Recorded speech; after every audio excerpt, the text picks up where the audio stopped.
All right, so today is the last day of like actual curriculum. So we've come a long way. We barely knew how to do anything with variables or loops to begin with.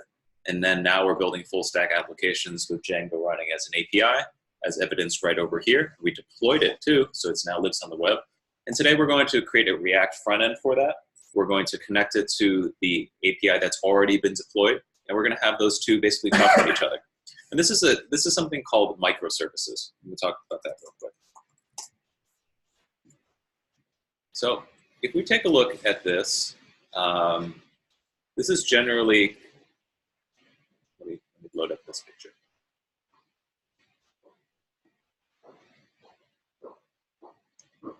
All right. So in the old days, like before, basically in the old days, companies used to make what's called a gigantic monolith. It's just one application that has every piece of code inside of it. And I guarantee you almost every place that you work at or every company that you use that like on a regular basis has something like a monolith. It's basically, I need to build, I want to build one application, and this application is going to be in charge of everything. It's like the God application. It knows everything about everything. So I know places like Groupon have gigantic monoliths. Venmo has gigantic monoliths. Apple definitely has gigantic monoliths, and Amazon has monoliths. And this is where it's like one app does every single thing. So think of like a Django app that you were building in the previous days, but it takes care of everything. And that's just what it is. Everything lives in one particular place. Now, the issue with that is as things age, as new libraries get put in and your version of stuff gets older and older and older, you'll find out that you can't actually take apart the monolith because it's making you money, but it's super, super insecure. And this happens at every single major tech company. There's no tech company that is immune from this. So it's kind of like you built something 5 years ago. It was perfect at the time, most up-to-date stuff. But 5 years has passed and much has changed. You can't strip stuff out of your monolith because it's making you money. And if you touch one thing, it might affect something else, like 900,000 lines of code down, and you don't know which one exactly that's going to touch. That's the issue with having one gigantic place of failure. Think of like if the US Armed Forces was just one gigantic branch. That would be much more challenging than it is even today. And the idea behind microservices is that instead of having one giant place, I'm going to have some very small apps that all talk to each other using API calls. So instead of having a user interface and a business layer and a data interface all in one place, I'm going to have one place that's just going to be a microservice UI. It's going to talk to another service, which is going to talk to a database. And that's kind of what we're building here. We're trying to build this idea of microservices. So obviously, Django can take care of both front end and back end. But we're just saying, like, Django, why don't you just do a small microservice like thing? Why don't you do just a small bit of work? Just talk to the database and return us a bunch of JSON like this. That's it. That's all you need to do for us. We don't care about anything else. And on the front end, we basically are choosing the best front-end framework that we can find today, which is React, and saying, React, just take care of the front end. We know that you can connect with other places like a Node backend or something like that. We know we can create a full stack JavaScript application, but React, just take care of the front end. Django, just take care of the back end.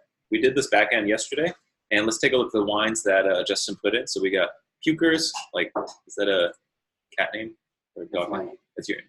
Okay. We get an array of different wines back. We get like Puker's white, it's yummy. Okay, so let's see if we can visit each individual one just to make sure that this works from yesterday. So it looks like I can view an entire list of wines. I'm going to do /1, and hopefully I'll get just this first wine that we see over here. Or I guess it's going backwards. It's the last one. Cool. So we are able to get a list of all the wines and just the first wine itself. And again, I'm making this request over the internet. It's not localhost anymore. It lives on Heroku. Heroku is hosting our app for us. So knowing that I have access to all of this information, all this JSON stuff, I'm going to create a quick React front end and just connect the two, and then we can talk using just HTTP calls. So first things first, I'm just going to create an app called npx create React app wine front end. And most of this should be reviewed.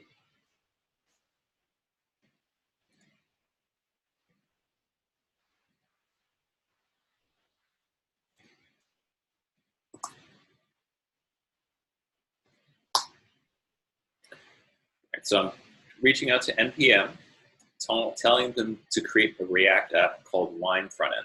Now this could take a little bit of time, so let's continue to read on. All right, so we're going to cd into the repo.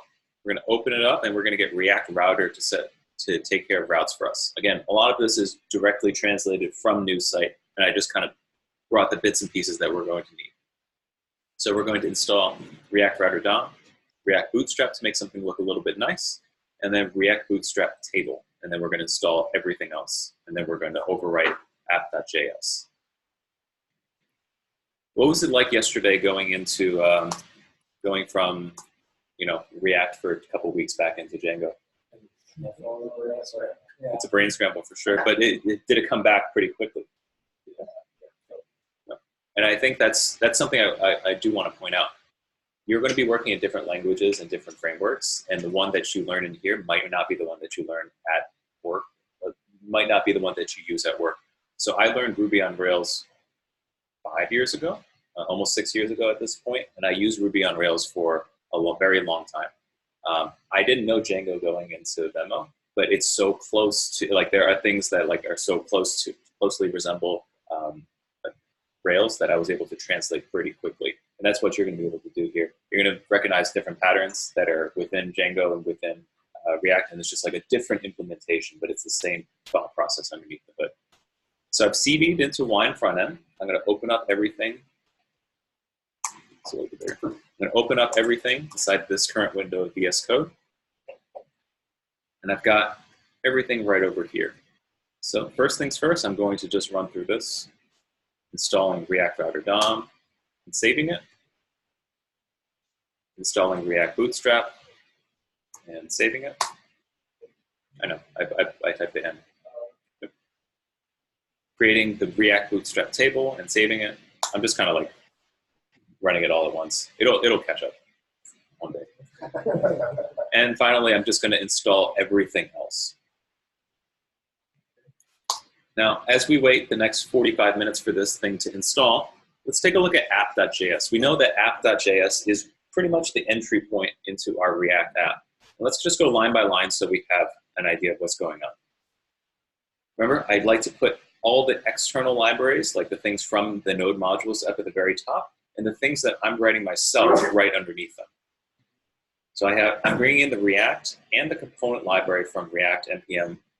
I'm bringing in browser router and routes from React Router down so that I can create routes. This should look more or less the same as usual. I've got a class-based component called app, which has the render lifecycle method, and I'm just going to return out a browser router, and I'm going to create two routes. The first one is going to be slash, and the other one's going to be /wines/ID, so that I can actually have something nice to look at rather than just a list of JSON. When I make a request to slash, the component that's going to take care of it is homepage. When I make a request to /wines/wineID, the component that's going to take care of it is going to be wine page. Is this done yet? Nope. Are there any questions here? This should be review, but no shame if you need more review. Wine is going to be our base. Would homepage have /wines? Could be, yeah. Do you mean that if I just have slash here, it's going to have? Is it going to populate wines if you do that? We haven't decided anything yet. Okay. Yeah. Sorry. Right now, all we know is we've created a route, and the home page component takes care of it, and we have /wine/wineID, and wine page takes care of it. While we're waiting for that, actually, it looks like it's finished. So inside of source, app.js, I am going to delete everything and just copy and paste. Now we said that we have two routes. One of them is slash, and one of them is /wine/wineID. Just run npm start.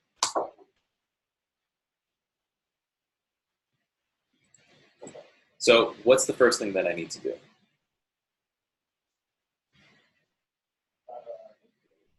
Yeah, it looks like I don't have a home page yet. I don't have a wine page yet. If you look inside of source, there's no folder called pages and there's no files. Not components folder. We're going to bring a pages folder in first. Yep, because pages is up here. So inside of pages, I'm going to create two files. One of them is going to be homepage.js. The other one is going to be called winepage.js. No magic, I'm just bringing it from the import statements on line 4 and 5. I'm going to create a really quick homepage and wine page. You'll see that's just import React and component, and all it says is homepage and wine page, just to make sure that I can get there to begin with. So I'm all about small wins here. So I'm going to go inside of homepage, dump this in there. I'm going to go to wine page and dump this in there. So just to recap, the very first entry point is index.js. On line 4, we're importing app, and that's where we start. We copied and pasted this from the curriculum, and we have two routes. One's to slash, one's to /wine ID, and these two components take care of these two routes. I created the two files under the pages folder called homepage and wine page. And within homepage and wine page, it's just returning a div that says homepage and wine page. So if all goes well, I can go back over here, and there it is. It just says homepage. If I go to /wine/1, it just says wine page. So everything is functioning as we expect. Any questions so far? Cool.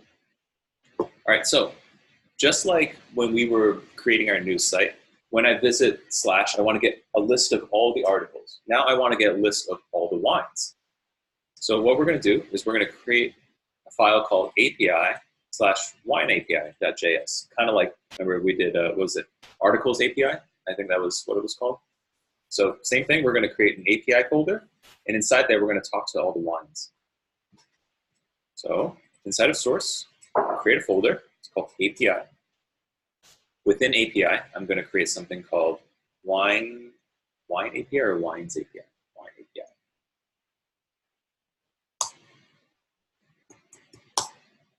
And I'm going to just bring over, again, this is a modified version of news site almost. I'm going to grab all of these and paste it inside of wine API. So let's take a look. So we've got fetch wine by ID. It's a fat arrow function that takes in a wine ID, makes a request to this particular link, which we'll go over more in just a second. This fetch request returns a promise. Once the promise resolves, then we're going to take the response, turn it into JSON, and return that back out. Same thing with fetch wines, which doesn't take any parameters. I'm just going to say, get me all the wines, get the response, and then allow the response, turn the response into JSON. And what you'll notice is that there's this weird return fetch with coresanywhere.herokuapp.com before the link itself. What was yours again? Qcurs, like that. Cool. All right. What is this weird cores anywhere thing? Nobody knows. That's okay. Yeah, I didn't expect you to because I didn't know either. So you're making a request to Heroku from localhost. Heroku does not like that. So they basically are, what they're going to do is they're going to blacklist anything that's not coming from the web. Because if you're running a local server and you can just be pinging like Heroku app maliciously. So the way that they say, they're not allowing anybody from localhost to make requests to Heroku without going through cores. So what's happening here is you're making a request through coresanywhere.herokuapp.com to qcursapp.herokuapp.com. If you were to deploy this, then you don't need to worry about this portion anymore. But for the purpose of our demonstration today, since we're making requests from localhost, this is something that you do need to worry about. Are we also going to deploy? We are going to deploy it today. Yeah. So we've reached this point. We've created a home page. We've created an article page. We've created the API. We dissected this a little bit. Let's hook up homepage.js to our API. I am going to just copy and paste this for time. So we're inside of wine page. Right now, homepage. Homepage right now just says the word homepage. It's not terribly useful. So I'm going to override it with all of this extra stuff. So again, I'm bringing in React and the component library from excuse me, the React node module. I'm bringing in the wine API from the API folder / wine API, the one that I just created. And I'm bringing in the wine list from components, wine list.js, the same thing as article list from news site. Obviously, we know that we're going to need to create the components folder with the wine list inside of it. We don't have that quite yet, but let's read through all the things we've got. Inside of homepage, we start off with state having no wines whatsoever.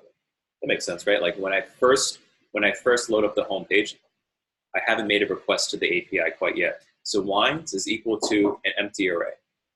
Once the component did mount, again, this is the lifecycle method we were talking about. Once it does mount onto the DOM, we're going to reach out to wine API, this file over here, .fetch wines. Fetch wines here on line 6. We're going to reach out to Justin's deployed app, get the response back, turn it into JSON, and then set the state so that wines is equal to like the actual response that comes back.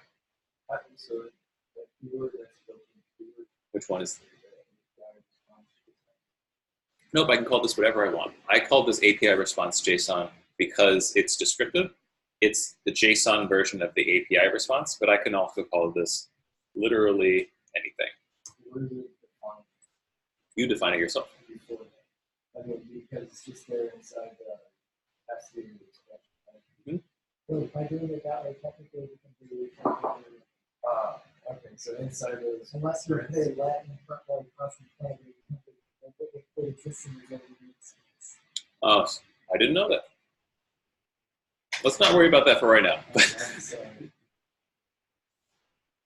not, I mean, it's not wrong, it will work, but long-term refactoring, you can look at that again and add in stuff that we can fit within that. Why not?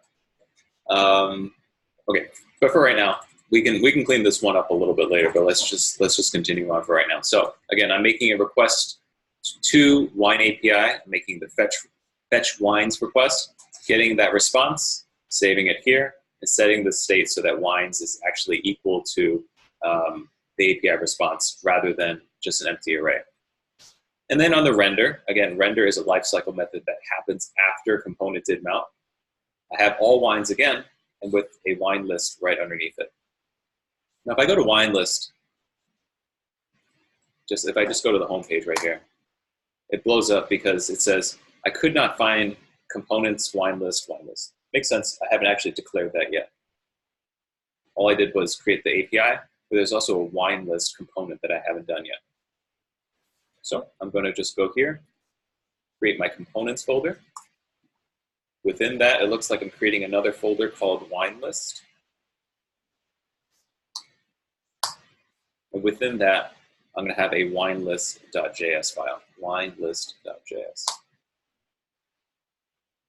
All right, so let's take a look at what the curriculum asks for next. So we create a new component, wine list. Let's create that file and add this code inside of there. Copy and paste. It looks a little bit different than what we're used to. So let's take a look. Same thing, bringing in React, bringing in component, and then I'm creating a bootstrap table from React bootstrap table, just so that it appears a little bit nicer than if I were to create the table myself. And there's something called a table header column that I'm going to have. I've got my render, and I'm returning out a giant table. The table has a bunch of column keys with ID, name, varietal, description, everything is inside of here. The data that I'm passing in is this.props.wines. And what you'll find is there is a data field here.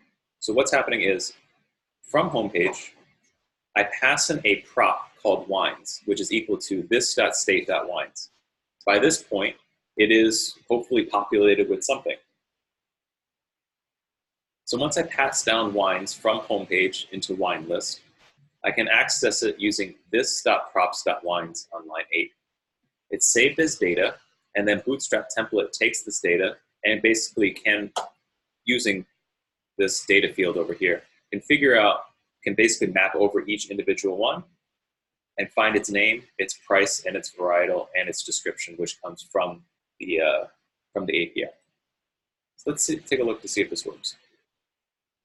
If I go there, it already automatically populated. So I'm on my home page. It's a list of all the wines. There's an ID, there's a name, there's a price, varietal, and description. Looks like there's no ID that's coming back, but it is matching up name with Cukers. The price with this number over here, it's not looking very good, but varietal with White House, and then description all the way here on the right. So you'll notice that those do actually match up with Justin's wines right over here, meaning that I did successfully make a request from my React app here to Justin's data on this API, and then I displayed it using this bootstrap table. All right, so now let's move on to seeing an individual wine. So inside of wine page, we're going to add this particular code inside of there. I'm going to grab this and throw it inside of wine API, and we'll read wine page, and we'll read through it together. So same thing as before, we're bringing in React. We're importing the wine API because we need to make a request. At the very beginning, what we're going to do is we're going to set state having wine equal to nothing. And if you look over here, and I go to /wine/1, the thing that gets returned is an object with stuff inside of it. Here on line 6, I'm setting wine equal to an empty object. There's no wine there yet. It's just going to be completely empty for right now. Once the component did mount onto the DOM, I'm going to grab the ID from the URL for this props.match.params.wine ID. Wine ID comes from :wine ID inside of app.js. I'm going to make a request to the wine API. I'm going to fetch the wine by the ID, which I declared here on line 10. Then I'm going to get the wine and set the state for wine is equal to the response rather than an empty object. And then here, what I'm going to do is I'm going to create a constant called wine, which is this.state.wine. The reason I'm doing this is so that I don't have to type this.state.wine 1,000 times. So I get the wine, I save it as the constant wine, and then I'm just going to say name with wine name, price, wine price, varietal, and description. If all goes well, I should be able to view all the wines. You'll see that there's no data to display, but then it makes a request, finally it comes back, and then everything is here. I can request to /wine/1. Name, there's nothing there right now, but if I wait just a second, Cooper's Black, 420, purple drink. So again, I am successfully making a request to the Heroku backend to get all of this information. Let's just verify this by choosing, there were four. Let's just take number 3. We got Cooper's White, and it's 25 bucks. Change this to 3. There's nothing there. It's making a request. It's getting the response, and now it's populating now. It was a little late. The Cooper's White at $25.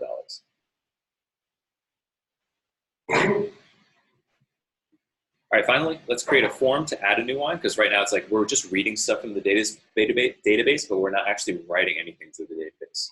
So inside of app.js, we need to create a new route, this one right here, add wine. The component that's going to handle it is the page add wine page. I'm just going to copy this line and put it inside of app.js. Looks like I need to import it at the very top, so right underneath import add wine page from /pages/add wine page.js.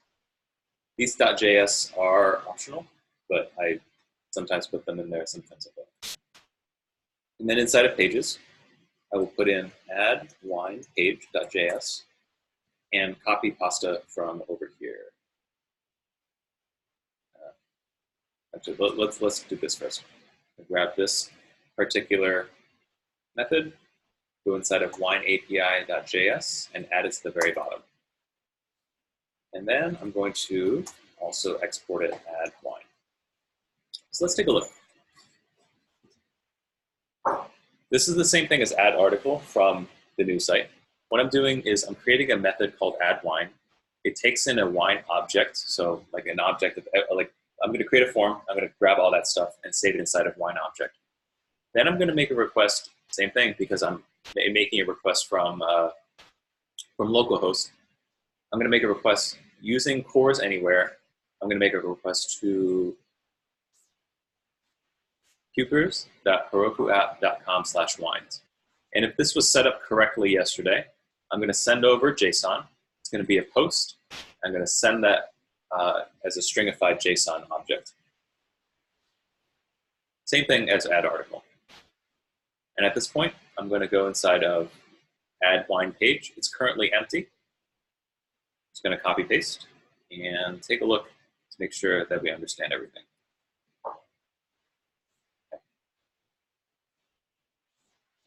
So line 1, bringing in React. Line 2, I'm going to create a form using React Bootstrap with a button probably to hit submit. I'm bringing in the redirect from React Router, and then the thing I'm using for myself is the wine API, which I declared over here. So this is the same thing as the add article page. I'm going to say when I first load up add wine page, I don't want to redirect anybody yet because it hasn't made a successful request. Then I've got this this render down over here. Let's forget about this for right now and say that we've got a form that basically says when I submit this for what's the wine name, what's the wine varietal, price, and description, it's going to basically make a request to handle submit.bind this. So handle submit. So handle submit's right over here. It takes in an event and it prevents the default from happening, which is it redirects right away. I'm going to create a wine object based on event.target.elements at 0123.value. 0123 is name, varietal, price, and description. So I create that object, and then I'll make a request to the wine API, add wine method for the wine object. Once I get a response, it looks like I'm not using it, so I'm going to put an underscore in the front.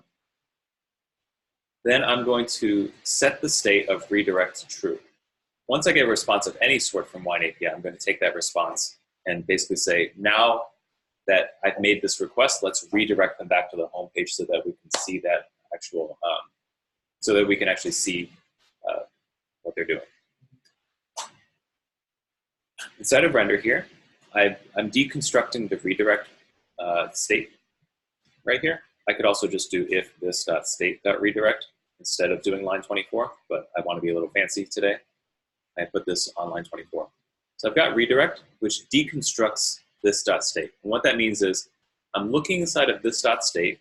It's an object. There's a key called redirect, and I just want access to that particular key's value. So I just say deconstruct this so that I can just grab the redirect key, and then now I can just reference it like this rather than doing this.state.redirect.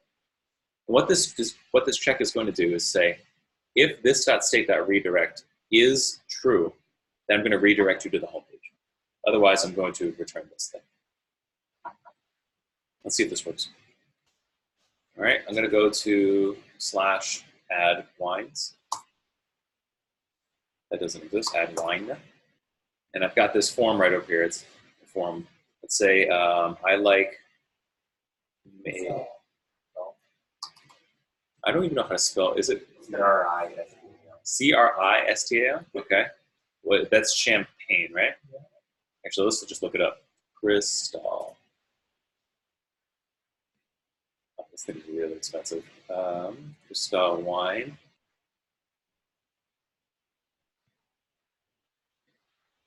How much? $250. All right. So I'm gonna. It's not technically champagne, right? Oh, it is. Okay. So it is actually a champagne. It's $250, and the wine description is. When I ask for, you guys really like that one. Oh yeah. All right, let's submit it. So I'm going to make a submit, and then remember when I hit that button, it makes an API request in the background. Once it gets a response, it sets the redirect is true. and then it re-renders. So again, the flow was I load up the page, redirect is false to begin with, so this entire section is ignored, and I just get the form. Once I submit the form, I'm binding the context of add wine page to handle submit, and then I'm going to make a request to wine API add wine. At that point, I set the state, which re-renders the entire page, and then this executes at that point. If you'll notice at the very bottom, I've got Cristal, it's champagne, it's 250, and when I ask for Cristal, I get Cristal. So we successfully created a quick React front end. We can get stuff from Justin's deployed app. We can send stuff to Justin's deployed app. So let's deploy this and see if it works. So if you remember, I'm going to go to Heroku.com. And I've decided I'm going to create a new app. I'm going to call this CP Juliett Wine Front End. Looks like that is available, so I'm going to create that app. All right. So it says deploy using Heroku Git. I'm just going to follow these instructions. The first thing it says is Heroku login. I'm going to kill this. Run Heroku login. Okay, press any key to open up the browser. All right, looks like I can just hit the login button here. You can close this page and return to your CLI. CLI standing for Command Line Interface. And it says, it looks like I'm logged in as John at codeplatoon.org. So I've done this first step. Create a new Git repository. Nope, I've already done that. Deploy your application. Actually, no, it looks like I need to do this. Heroku git remote add CP Juliett Wine frontend. Because I've logged in, it knows that I have something called CP Wine Juliett frontend, and it just hooks it up for me. The way I can, this is a fancy way of doing git remote -v. You'll notice that I can push to Heroku, git.heroku.com/CP Juliett Wine frontend, and with all my credentials already logged in. At this point, I'm going to run git status. You'll see all of this stuff here. I'm just going to do git add for everything. Git commit stuff. Actually, no, I have to demonstrate good coding practices. I added in all the code needed for MVP. And then git push Heroku master. Instead of doing like origin, your branch name, I'm pushing to Heroku at this particular point, but it blows up. And just like that, let's read through this. So, all right, so I ran this. It says it detected a Node.js. It build failed because there are two different lock files found, packagelock.json and yarn.lock. Both NPM and yarn have created lock files, but only one can be used to install dependencies. Installing dependencies using the wrong package manager. To use NPM, which we want to do, you want to delete the yarn lock file. To use yarn to install your applications, please just delete the package lock file. Let's remove this for now. I'm just going to run this. Git rm yarn.lock. And if I run git status again, what you'll see is that I deleted the yarn.lock file. So let's commit that. Removed yarn lock. And then git push Heroku master. See if this works now. If there's another error, no big deal, we'll just deal with it. But it looks like we've at least gotten further than we did before. Now, I'm not sure if this will work because I don't know if because we haven't allowed Django to receive CORS requests. So it's like, due to web security, Django doesn't allow requests from CORS like we have in our API. We're going to change a few things within the Django app. I don't know if we can do that, but we'll find out. I'm going to open this app. Right now, it has nothing inside of there, which makes sense because it is still deploying.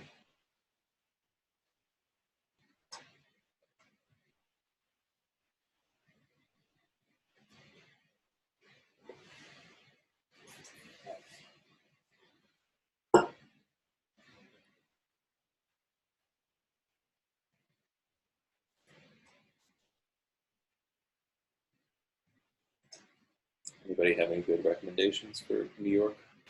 heading out there at 8 p.m. It's 11:30. There's always Crystal. Thank you. You know, I use that line for every single class, and this is the class that has enjoyed it the most.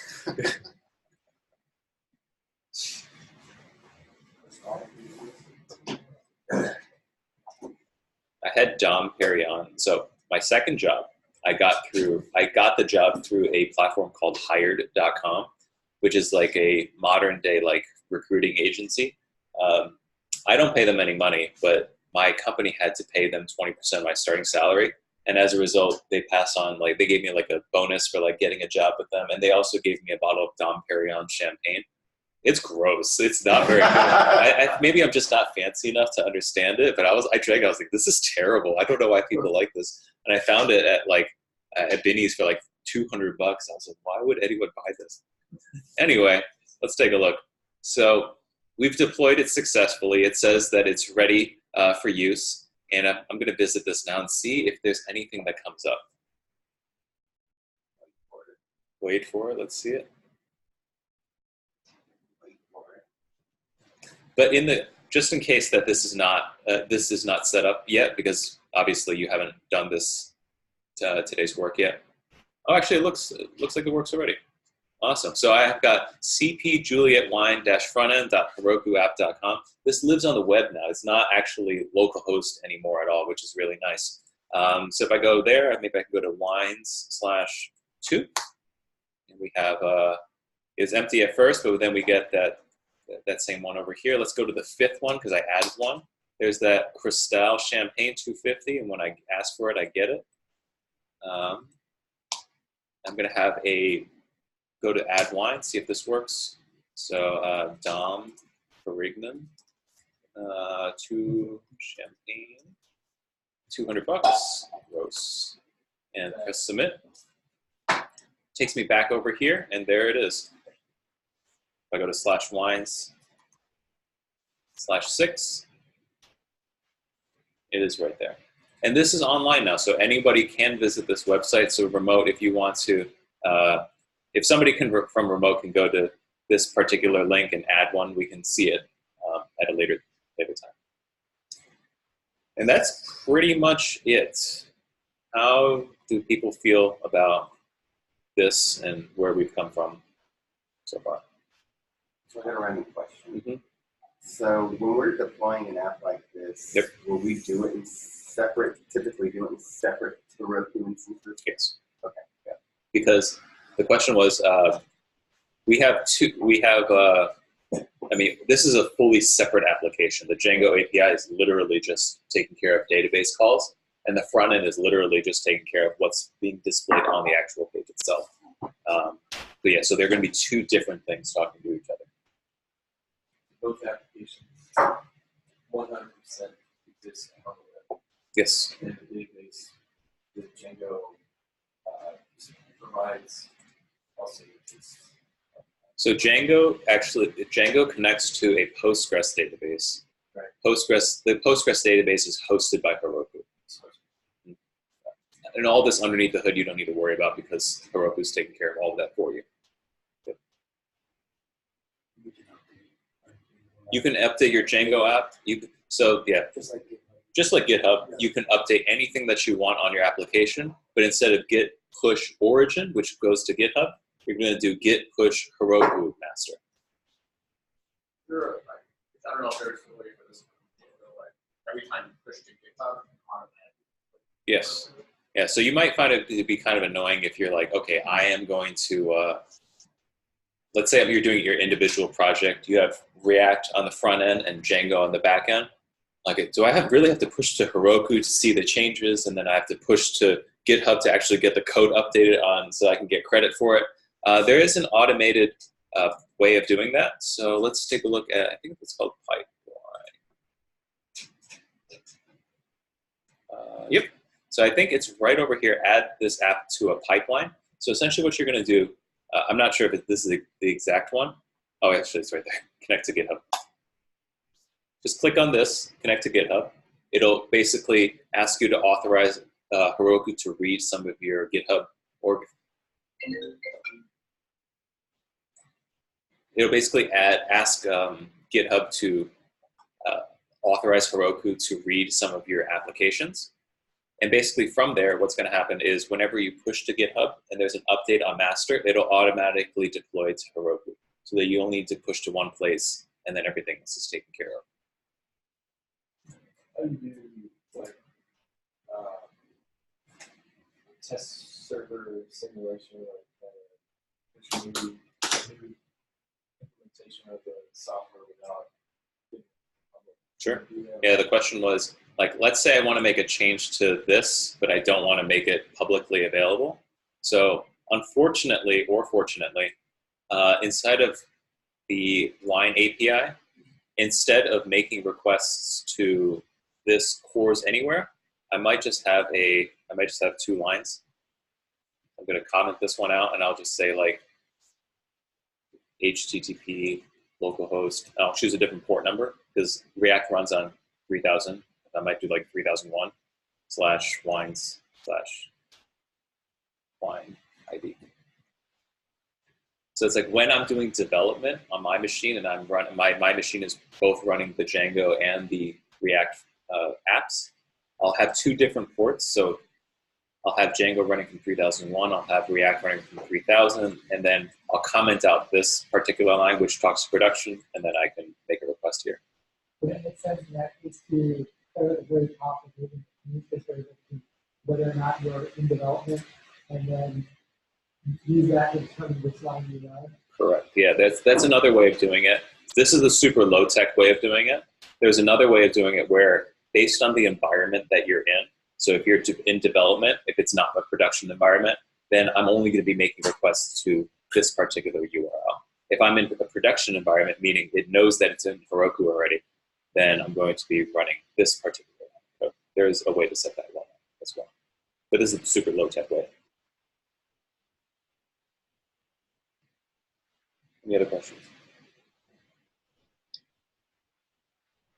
Stop recording.